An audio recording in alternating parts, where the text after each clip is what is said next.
1 honest review, 2 stars, and 3 lives split at the seams.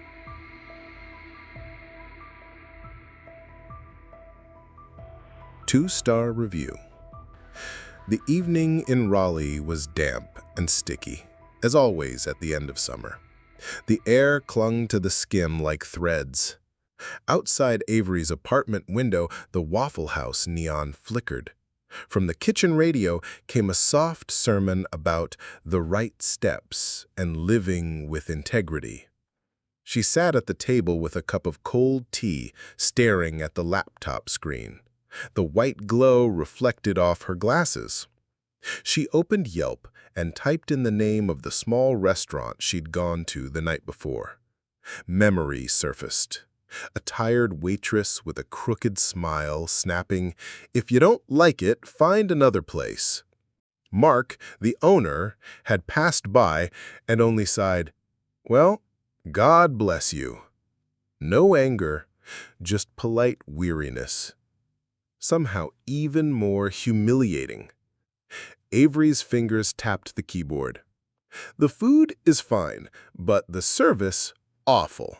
Staff are rude. I expected better. Not recommended." She clicked 2 stars. Not 1, not 3. Honest, without hysteria. She reread it, trimmed a few words, and hit post. A notification popped up instantly. Nearby alternatives available.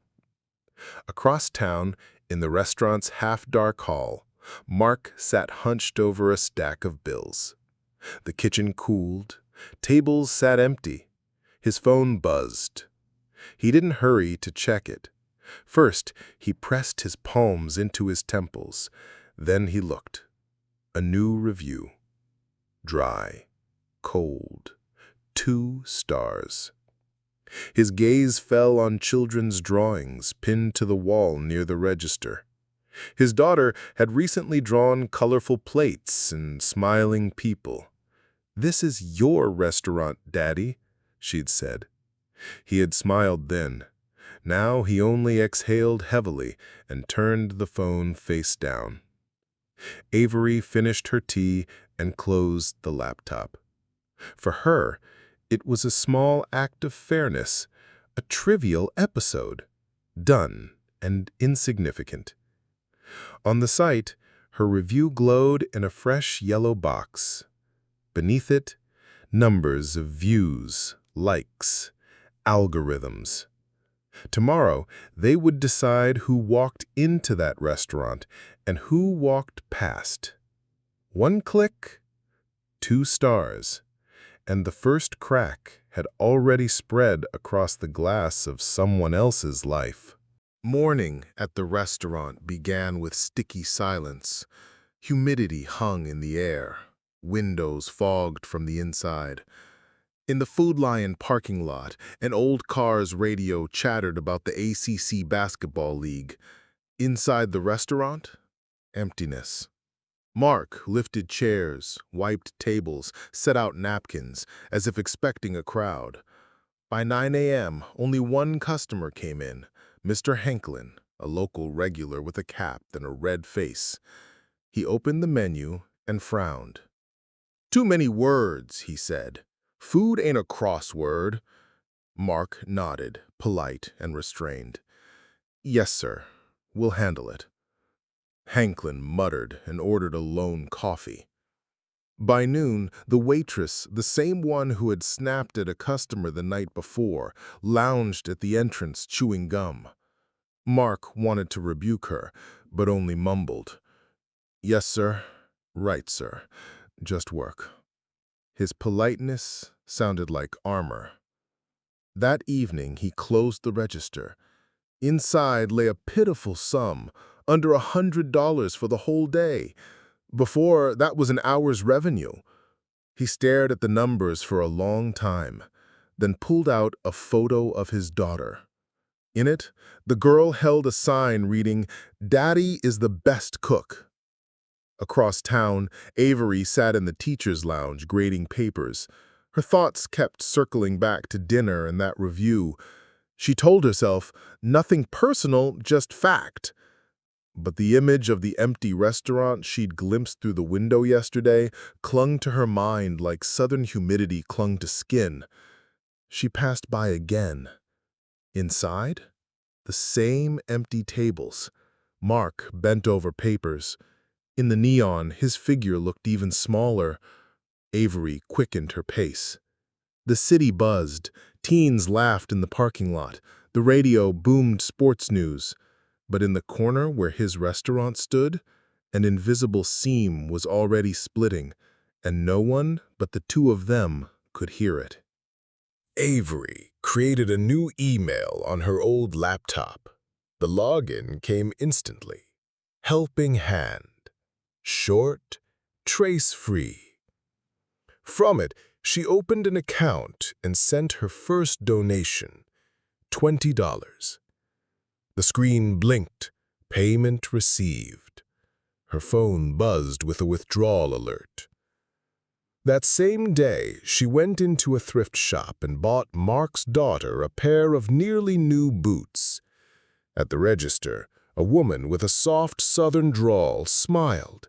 "Oh, they'll fit someone just right. Bless your heart." Avery nodded, feeling the phrase land on her like a strange weight. That evening, the restaurant got a notification. Mark sat at the register when the phone beeped. He opened it, frowned, transfer from an unknown sender.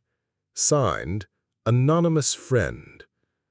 He looked at the empty hall, then at his daughter's drawing on the wall, and only smirked. Miracles out of thin air.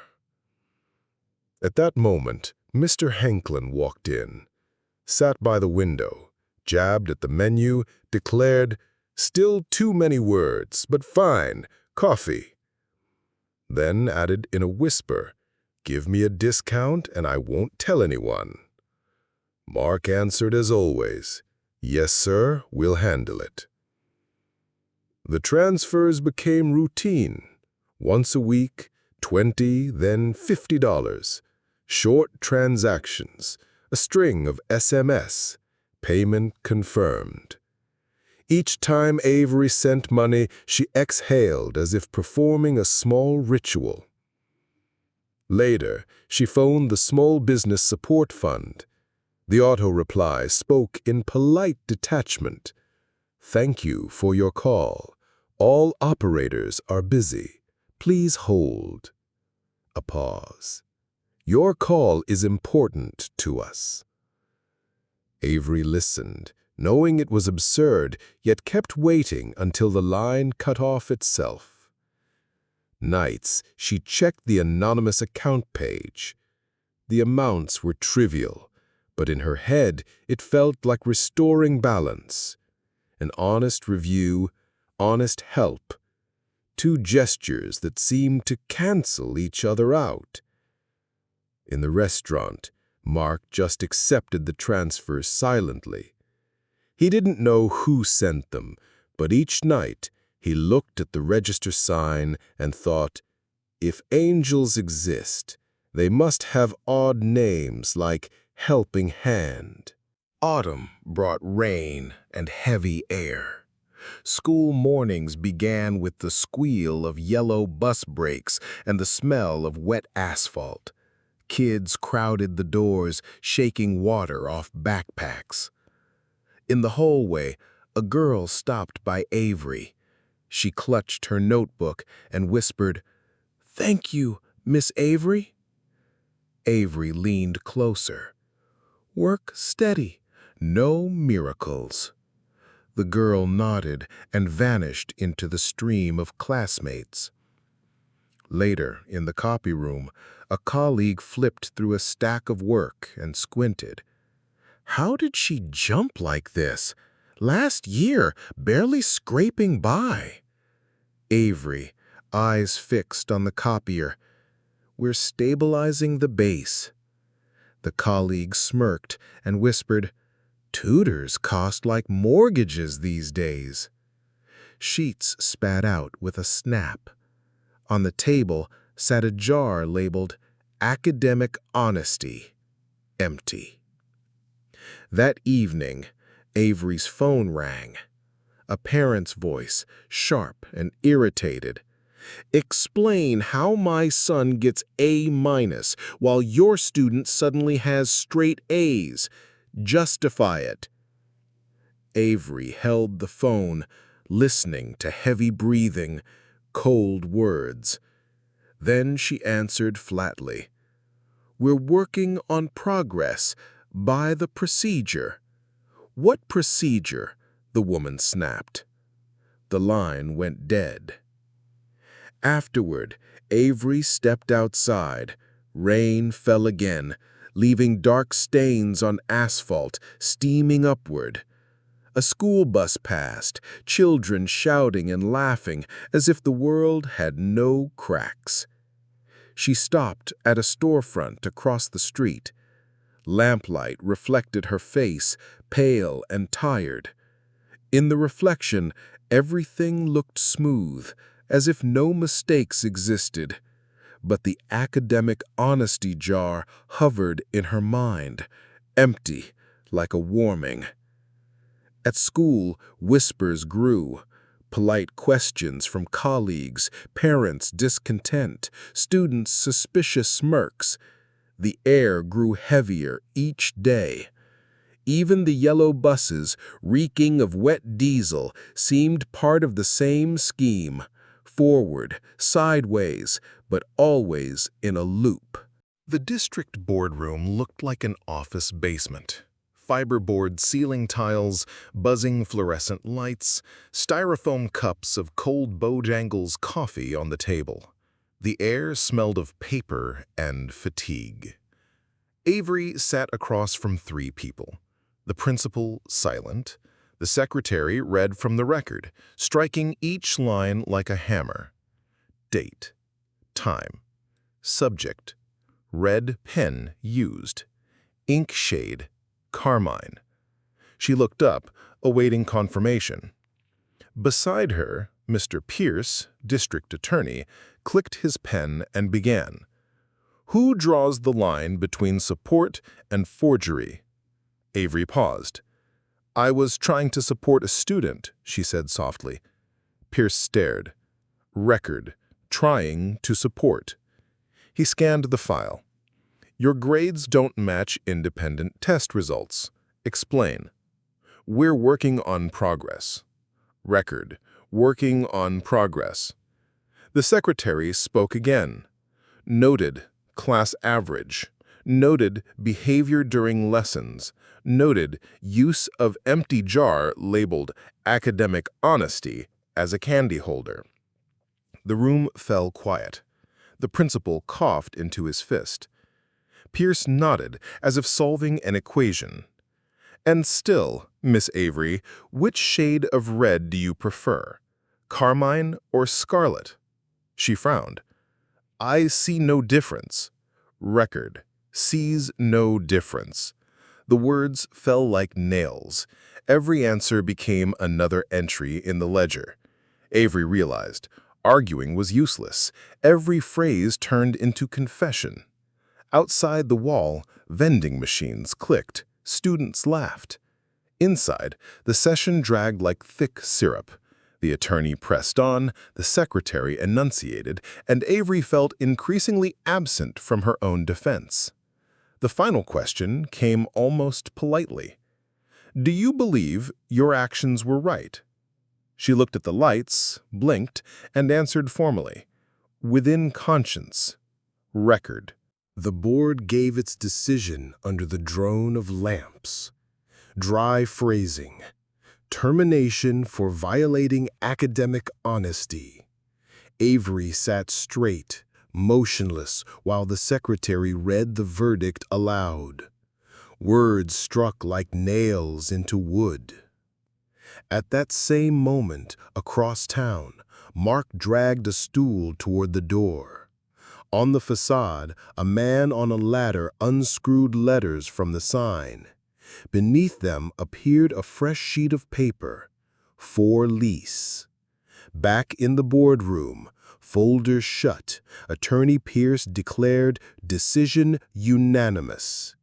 Avery rose, walked to the door without meeting eyes. The restaurant. Empty hall. Tables aligned like warehouse furniture. Hanklin entered, glanced around, whispered to Mark, "Sell me that stool. It's used to my complaints." Mark smirked wearily. Raleigh Street, an empty strip mall, a faded Go Heels banner flapped in the wind. Cars rolled slowly past. At home, Mark packed boxes. His daughter held her backpack, asked, "Will we come back?" He stroked her head, answered briefly, "We'll come back in spring." The board's verdict echoed in Avery's ears as she walked the school corridor. Walls bare, only a crooked poster reading "Academic Excellence." In the restaurant, Mark shut the lights. A paper sign on the door fluttered in the draft. The city stayed indifferent. Radios blasting sports updates. Someone discussing Food Lion discounts. No one heard the silence of shame stretching between a teacher, a cook, and his daughter. Winter made Raleigh look faded and tired. Gray sleet fell, turning to slush on sidewalks. The red Krispy Kreme neon hot now blinked in the fog, as if reminding of warmth that no longer existed anywhere else. Avery walked slowly, clutching her coat collar. No one recognized her on the street, but the sense of an unseen gaze lingered. Her apartment was cold and quiet. She opened her laptop, the familiar white glow filling the room. Yelp opened straight to her page, the review still there. 2 harsh stars, nothing dressed up. The same text, "Food is fine, service awful." Nothing false, nothing extra. But beside it popped a notification, "Update your review." Avery stared at the button like mockery. A long pause. Then the cursor moved and clicked no.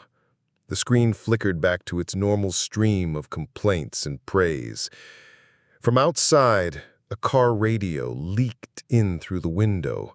A man's sermon voice spoke of the right steps and living with integrity.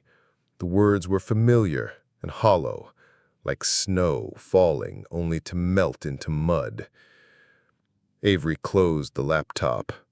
In the glass, her face reflected, tired, drained of color. She looked out the window. The city flowed like a river, indifferent to other people's mistakes. 2 stars, like ice.